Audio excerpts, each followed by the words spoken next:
Violence is the most potent weapon available to oppress people in their struggle for freedom and justice. I feel that violence will only create more social problems than they will solve. That in a real sense it is impractical for the Negro to even think of mounting a violent revolution in the United States. So I will continue to condemn riots and continue to say to my brothers and sisters that this is not the way. Continue to affirm that there is another way. But at the same time, it is as necessary for me to be as vigorous in condemning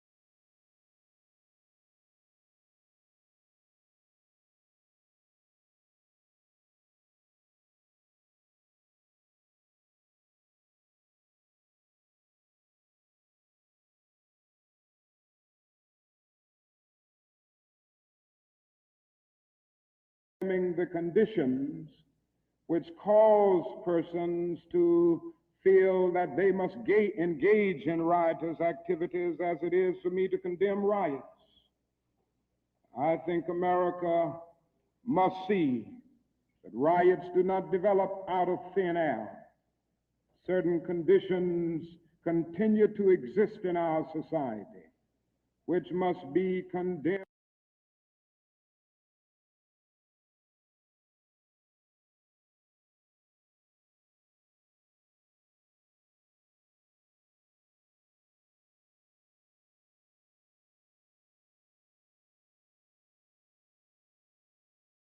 Years, it has failed to hear that the promises of freedom and justice have not been met, and it has failed to hear that large segments of white society are more concerned about tranquility and the status quo than about justice, equality, and humanity. And so, in a real sense, our nation's summers of riots are caused by our nation's winters of delay. And as long as America postpones justice, we stand in the position of having these recurrences of violence and riots over and over again. Social justice and progress are the absolute guarantors of riot prevention.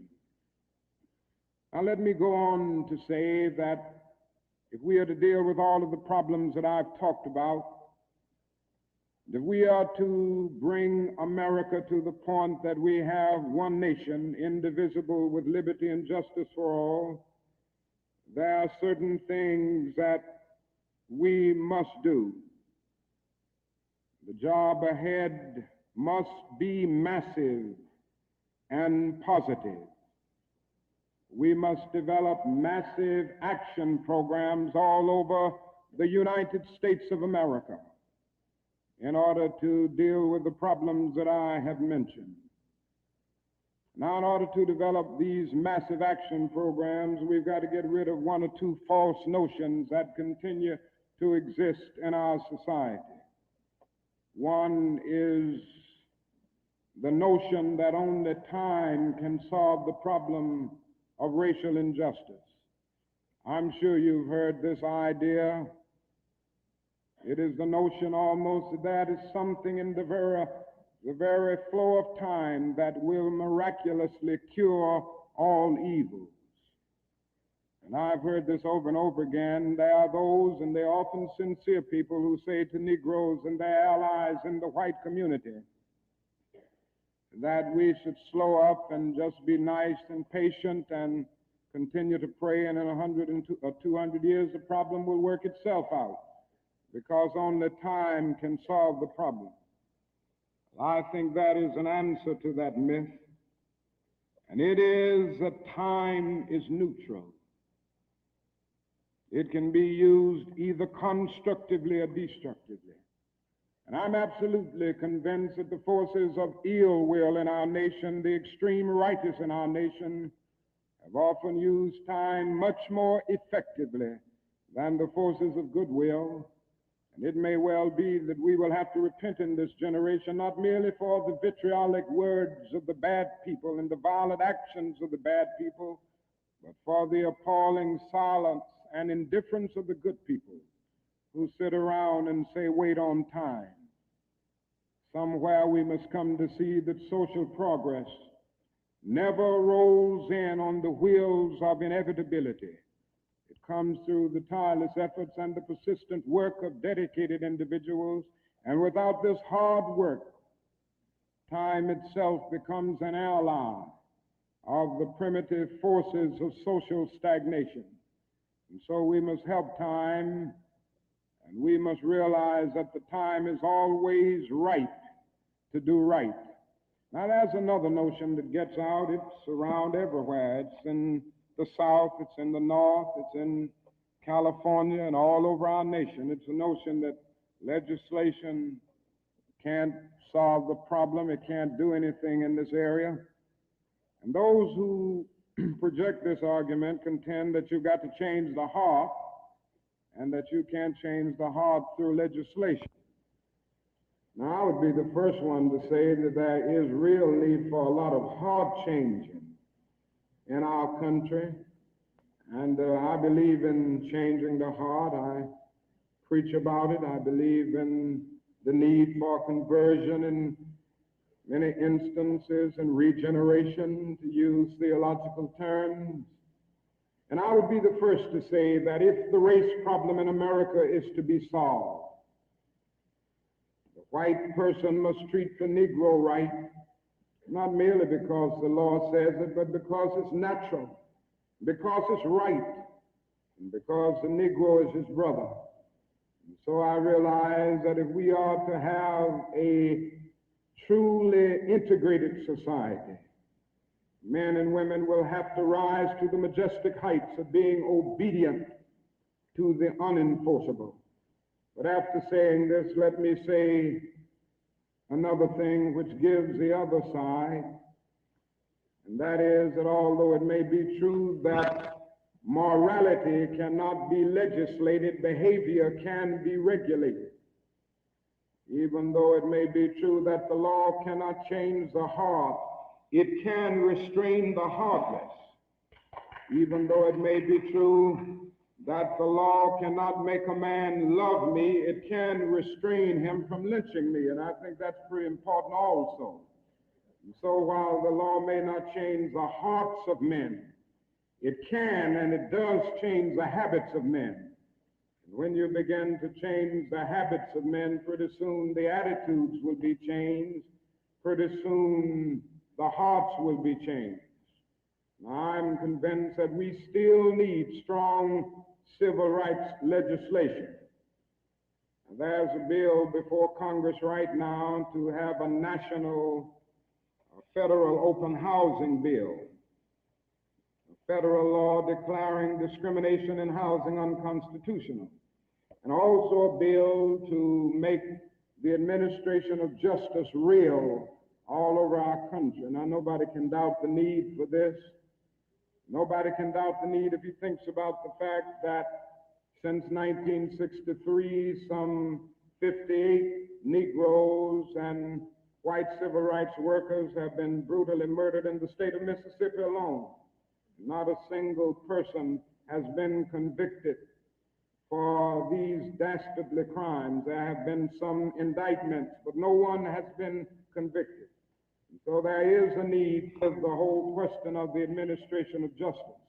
There is a need for fair housing laws all over our country. And it is tragic indeed that Congress last year allowed this bill to die. And that bill died in Congress. A bit of democracy died. A bit of our commitment to justice died. And if it happens again in this session of Congress, a greater degree of our commitment to democratic principles will die. And I can see no more dangerous trend in our country than the constant developing of predominantly Negro central cities ringed by white suburbs. This is only inviting social disaster. And the only way this problem will be solved is by the nation taking a strong stand and by state governments taking a strong stand against housing segregation and against discrimination in all of these areas. Now, there's another thing that I'd like to mention as I talk about the Massive Action Program, and time will not permit me to go into specific programmatic action to any great degree. But it must be realized now that the Negro cannot solve the problem by himself. There again, there are those who always say to Negroes, why don't you do something for yourself? Why don't you lift yourselves by your own bootstraps? And we hear this over and over again. Now, certainly, there are many things that we must do for ourselves and that only we can do for ourselves.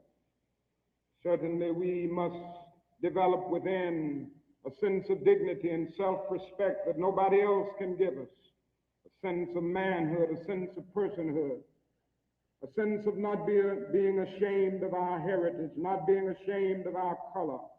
It was wrong and tragic that the Negro ever allowed himself to be ashamed of the fact that he was black, or ashamed of the fact that his ancestral home was Africa.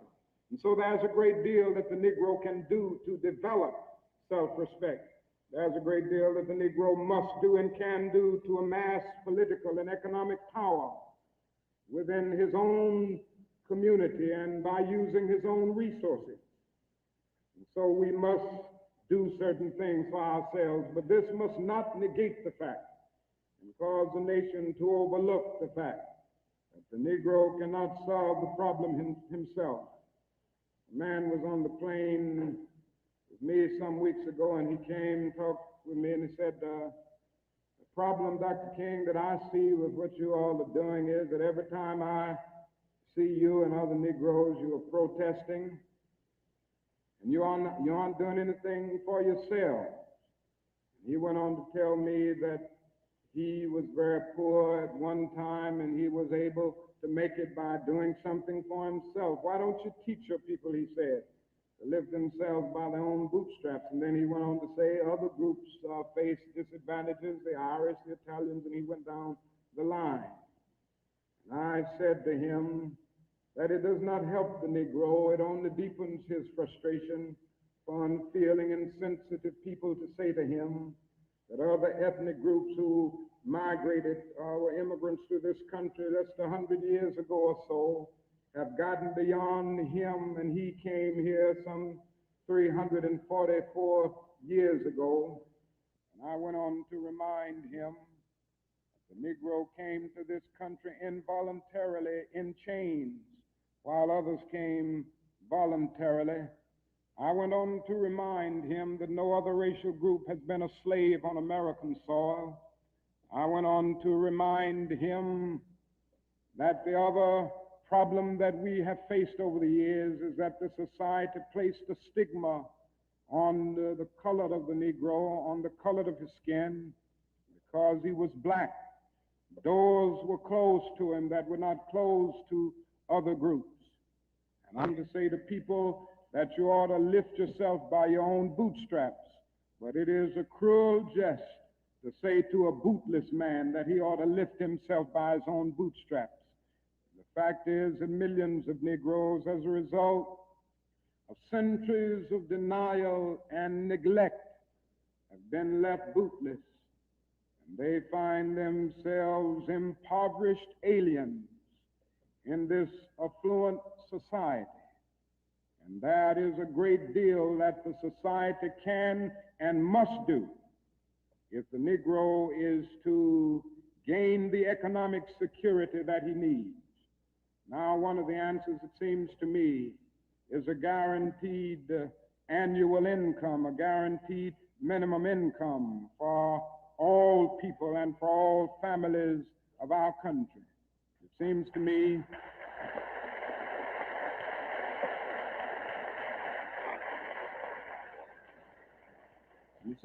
that the civil rights movement must now begin to organize for the guaranteed annual income, begin to organize people all over our country and mobilize forces so that we can bring to the attention of our nation this need and this something which I believe will go a long, long way toward dealing with the Negro's economic problem and the economic problem with many other poor people confronting our nation. Now, I said I wasn't going to talk about Vietnam, but I can't make a speech without mentioning some of the problems that we face there, because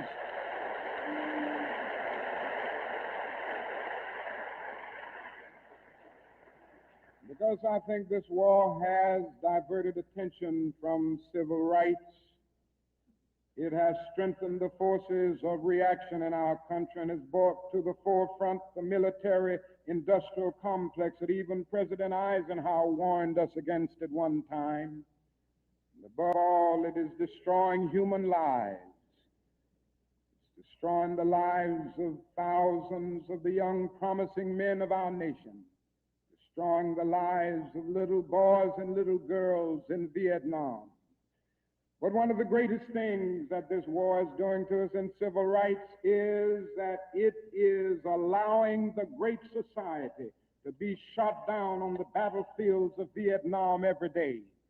And I submit this afternoon that we can end poverty in the United States. Our nation has the resources to do it. The national gross product of America will rise to the astounding figure of some $7 this year. We have the resources. The question is whether the nation has the will. And I submit that if we can spend $5 billion a year to fight an ill-considered war in Vietnam and $20 billion to put a man on the moon, our nation can spend billions of dollars and on their own 2 feet right here on earth.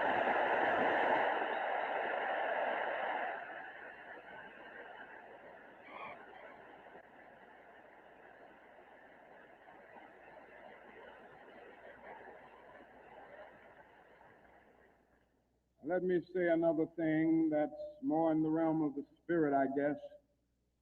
That is, if we are to go on in the days ahead and make true brotherhood a reality, it is necessary for us to realize more than ever before that the destinies of the Negro and the white man are tied together. Now, there's still a lot of people who don't realize this. The racists still don't realize this. But it is a fact now that Negroes and whites are tied together. And we need each other.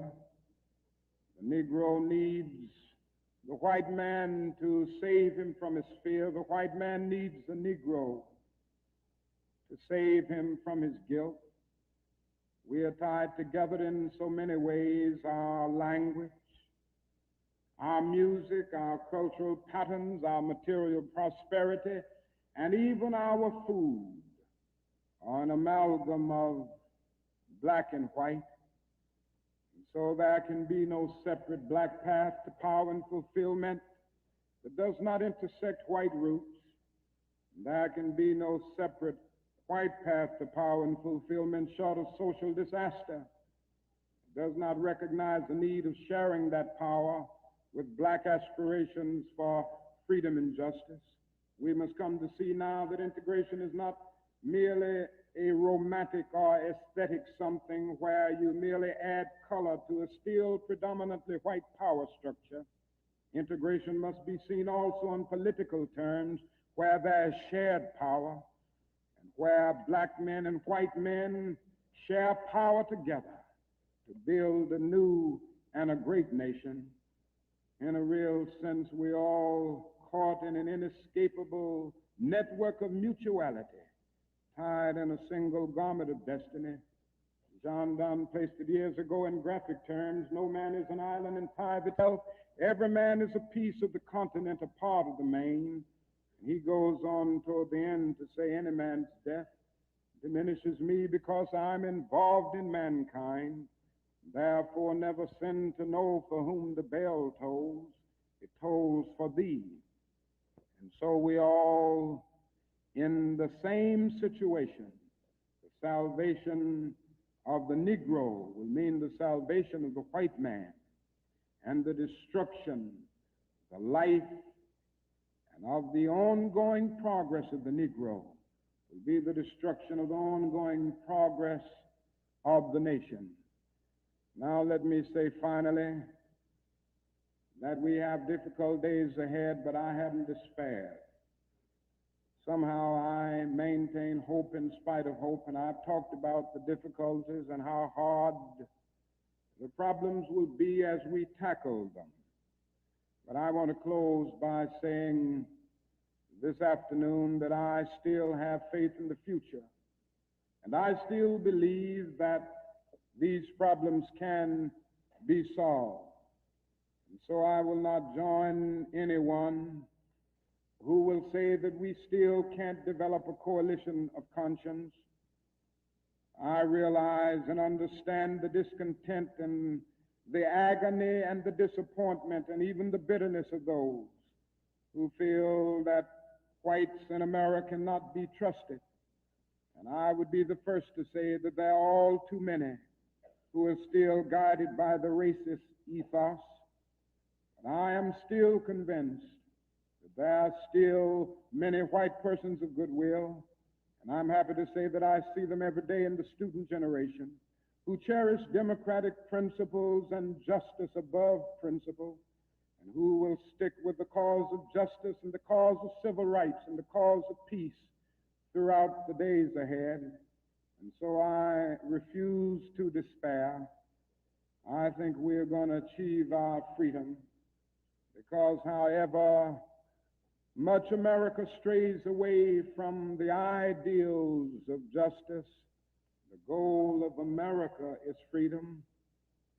Abused and scorned though we may be, our destiny is tied up in the destiny of America. Before the Pilgrim Fathers landed at Plymouth, we were here.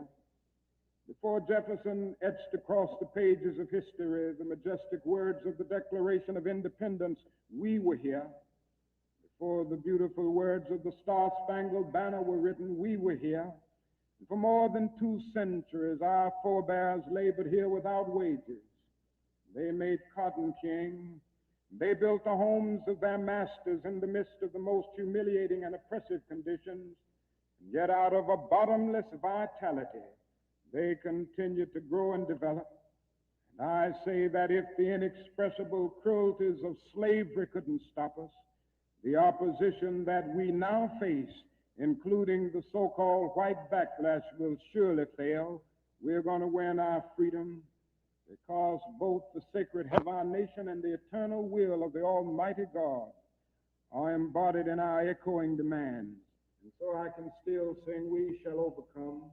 We shall overcome because the arc of the moral universe is long, but it bends toward justice. We shall overcome because Carlyle is right. No lie can live forever. We shall overcome because William Cullen Bryant is right. Truth-crushed earth will rise again. We shall overcome because James Russell Lowell is right.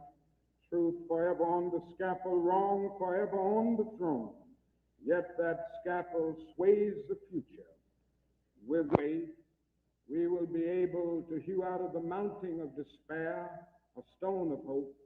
With this faith, we will be able to transform the jangling discords of our nation into a beautiful symphony of brotherhood.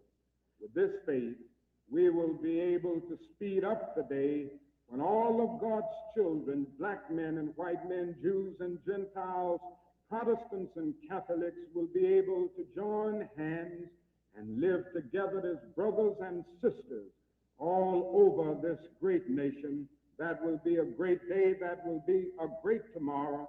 In the words to speak symbolically, that will be the day when the morning stars will sing together and the sons of God will shout for joy.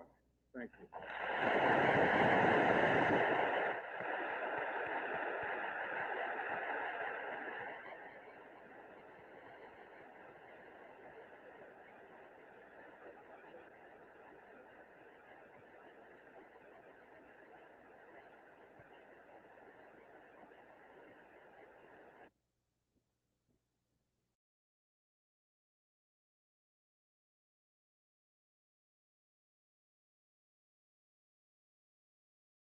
Hey, it's Alric, and I noticed you haven't scheduled your complimentary video client strategy call on how you can use organic videos to land consistent, high-paying clients and scale your business to 6 or even 7 figures. Well, I wanted to remind you about that opportunity and give you easy access to click the link right here on the screen where you'll get to a